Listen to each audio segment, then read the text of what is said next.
Hey, agent friends. When you're listing a home, you know the highest offer is not always the best, right? Let's talk about it.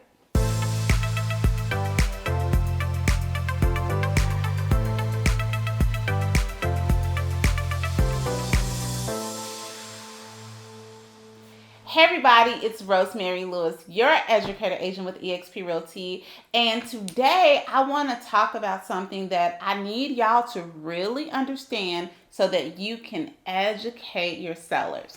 But before we hop into it, go ahead and subscribe to the channel. That way, every single time, every single week, when I bring new information to my agent friends, you will be the first to know about it. Okay?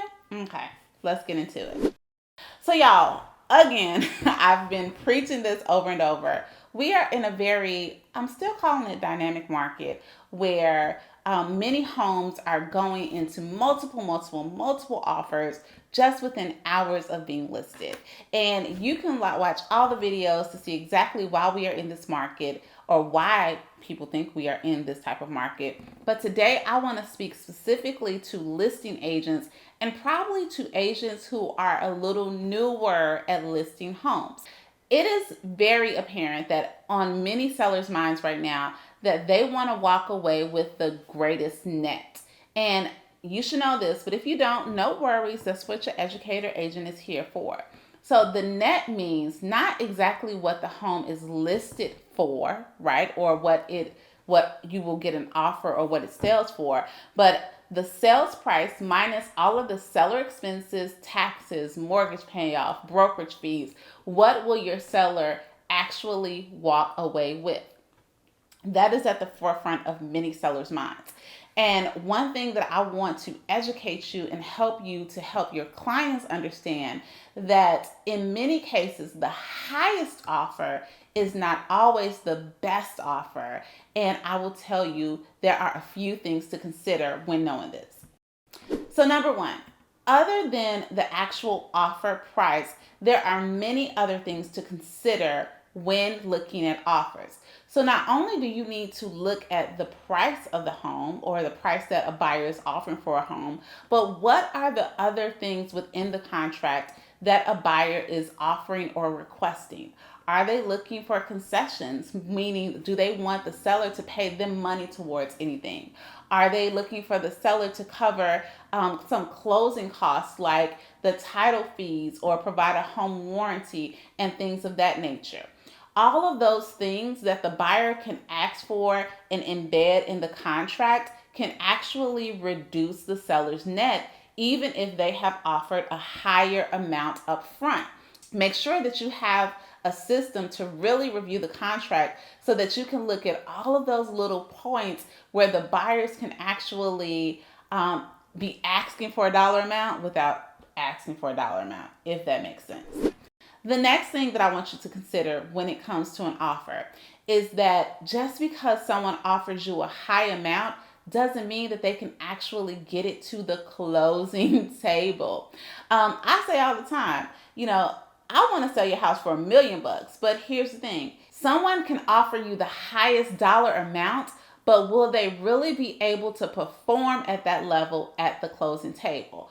When looking at the offer price, if the buyer is financing, make sure that the comps or the other sold homes, comparable sold homes in the area, that those sale prices support the offer price.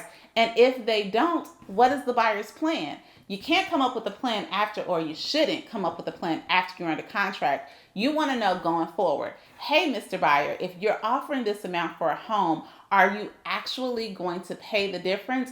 Otherwise, you're going to be at an impasse when it comes to actually when the appraisal comes. And then here is the final thing, y'all. Make sure that your sellers are looking holistically at their situation and figuring out what makes sense for them. And I'll give you an example of what I mean. So I have some sellers who they have 3 very small children and they are transitioning to a new build. So we received an offer on their home that was a very, very good offer.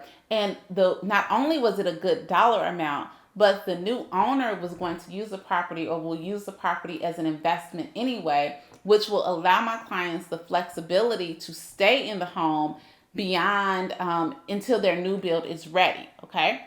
This is important because they don't have to move twice. They don't have to pack up their kids. They have that flexibility to stay in the home. Now, could they have gone with a higher offer? Maybe, but that higher offer may have actually cost them more money in the long run with the cost of moving and just the inconvenience.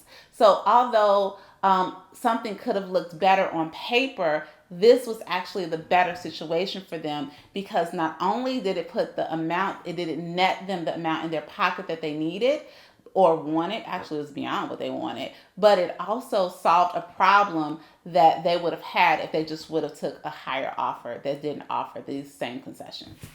So if you've made it to the end of this video, I'm going to encourage you two things. Definitely subscribe to my channel, but definitely know how to review a contract so that you'll be able to have a very detailed conversation with your seller and really help them decipher. Because the bottom line is a lot of times we look at that first offer number, and if you're not looking at all of the other parts of the offer to see if it's the best one and know how to compare them to other offers, you may not be giving your sellers the most accurate information to make the best decision. And we definitely don't want to do that. It is our job to be the expert to help coach them on the best offer and help them understand best and highest are not always the same thing.